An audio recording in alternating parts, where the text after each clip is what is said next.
Hello दोस्तों, प्रभात exam के YouTube channel में आप सभी का स्वागत है।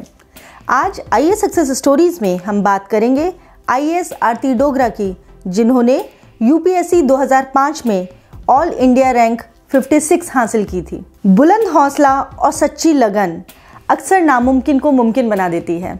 वैसे नामुमकिन कुछ होता भी नहीं है। कैसे अपने छोटे कद को नकार कर अपनी काबिलियत से अपनी पहचान बनाई जाए और उस ऊंचाई पे पहुंचा जाए कि कद ओहदे से बहुत ऊंचा हो जाए।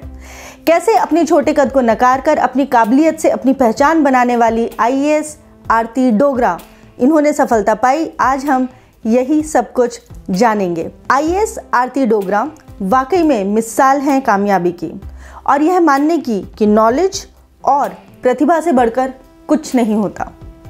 आरती डोगरा का जन्म उत्तराखंड के देहरादून शहर में एक मध्यम वर्गीय परिवार में हुआ था। उनके पिता श्री राजेंद्र डोगरा भारतीय सेना में कर्नल थे और उनकी माता श्रीमती कुमकुम डोगरा स्कूल प्रिंसिपल थी। आरती डोगरा औसत से कम शारीरिक ऊंचाई लंबाई लिए हुए थी।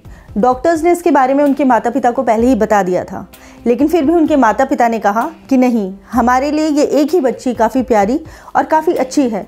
अगर किसी लायक बनना होगा तो हमारी ये एक ही बच्ची काफ़ी नाम रोशन कर देगी, क्योंकि उन्हें काफ़ी लोगों ने ये कहा था कि आपको दूसरा बच्चा भी पैदा करना चाहिए, लेकिन उन्होंने अपनी एक ही संतान को रखा क्योंकि उन्हें उसमें बहुत आत्मविश्वास था और शायद उनके माता पिता का आत्मविश्वास ही उनके लिए एक मजबूत स्तंभ का काम कर गया, जिसके कारण वो कर पाई जो वो करना चाहती थी। उनके माता पिता ने उनकी पढ़ाई लिखाई पर पूरा ध्यान दिया और उन्हें हर तरह की सुविधा उपलब्ध कराई। पढ़ाई लिखाई में उनकी कभी कोई कमी नहीं होने दी। आरती ने अपनी पढ़ाई देहरादून के प्रतिष्ठित वेलहेम्स स्कूल से पूरी की।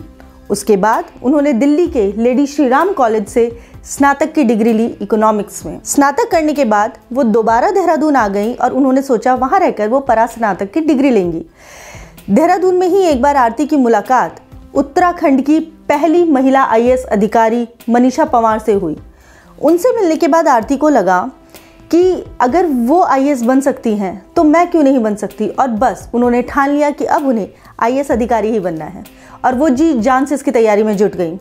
उन्होंने बहुत पढ़ाई करनी शुरू कर दी। उनके मन में कहीं ना कहीं ये था कि मुझे अपने आप को साबित करना है और माता पिता को वो सम्मान दिखाना है। वो दुनिया के शब्दों को गलत साबित करना चाहती थी जो ये कहते थे कि आरती सक्षम नहीं है और उसके कद का मजाक उड़ाते थे। अपने कद के लिए नकारात्मक कमेंट्स सुनने के बावजूद आरती ने कभी हिम्मत नहीं हारी थी। वो कभी ये नहीं सोचती थी कि मैं कुछ नहीं कर पाऊंगी, बल्कि ये बातें उनकी हौसला अफजाई करती थी और उन्हें और ज़्यादा आगे बढ़ने के लिए मजबूत करती थी, और इसलिए वो दोगुनी तैयारी से आगे बढ़ने के लिए अग्रसर हो गई। आरती ने अपनी पढ़ाई और काम एक साधारण महिला की तरह ही किया। सबके ऐसे वचन सकारात्मक कथनों में बदल गए जब आरती ने पहले ही प्रयास में यूपीएससी 2005 की परीक्षा में सफलता प्राप्त कर ली और उनकी ऑल इंडिया रैंक 56 आई थी।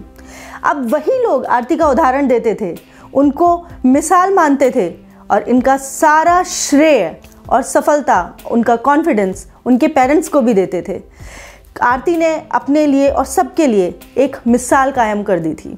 आरती ने 2006 बैच में सिविल सेवा को ज्वाइन कर लिया था।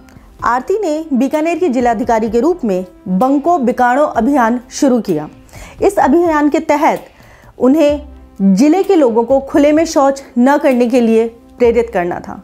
उन्होंने कई गांवों में पक्के शौचालय बनवाए और उनका यह अभियान 195 ग्राम पंचायतों तक सफलतापूर्वक अपनाया गया। उनके इस अभियान के बाद बंको बिकाणों को आसपास के जिलों में भी बहुत अच्छे से अपनाया गया और काफ़ी शौचालय बनाए गए।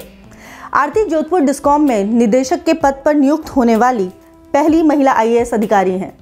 आरती अजमेर राजस्थान की नई जिलाधिकारी के तौर पर नियुक्त हुई। इससे पहले भी एसडीएम अजमेर के पद पर आरती रह चुकी हैं और बीकानेर और बूंदी जिले में कलेक्टर और डिस्कॉम की मैनेजिंग डायरेक्टर रह चुकी हैं। आरती ने हर व्यक्ति को एक प्रेरणा दी है और उन्होंने ये कहा है कि इंसान को खुद से ही प्रेरणा लेकर ये सीखना चाहिए कि किसी भी हाल में ज़िंदगी में हार नहीं माननी चाहिए। अपने लक्ष्य को प्राप्त करने के लिए आगे बढ़ते रहना चाहिए। निश्चित ही कामयाबी आपके कदम चूमेगी। आरती बताती हैं कि जब उनका परिणाम आया और सफलता की खबर फैली तो कुछ लोगों ने मेरी माँ से कहा कि आपकी बेटी ने तो बेटे की कमी पूरी कर दी। इस पर उनकी माँ ने हंसते हुए जवाब दिया, बेटे की तो मुझे कभी कमी लगी ही नहीं थी, वो हमारी बेटी ही है और उसने अपना काम कर दिया है। उम्मीदवारों के लिए आरती का सिर्फ ये संदेश है, अपनी क्षमता को ना नकारें और न हौसला हारें। कामयाबी निश्चित ही आपकी होगी, ये ध्यान रखिए। अपनी तैयारी की गुणवत्ता पर ध्यान दें, ना कि कितनी मात्रा में आपने नोट्स बनाए हैं इस आधार पर, क्योंकि अगर गुणवत्ता है तो पढ़ाई अच्छी ही होगी। सकारात्मक सोच के लिए बुलंद हौसला रखने की तैयारी करें। बस दिमाग का डर होता है, उसे दूर करें।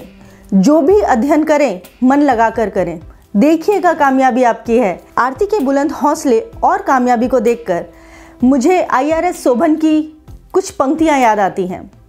उन्होंने कहा है कि हर परीक्षार्थी को 3 इडियट्स मूवी का वो संवाद याद रखना चाहिए, काबिल बनो, कामयाबी झक मार कर पीछे आएगी।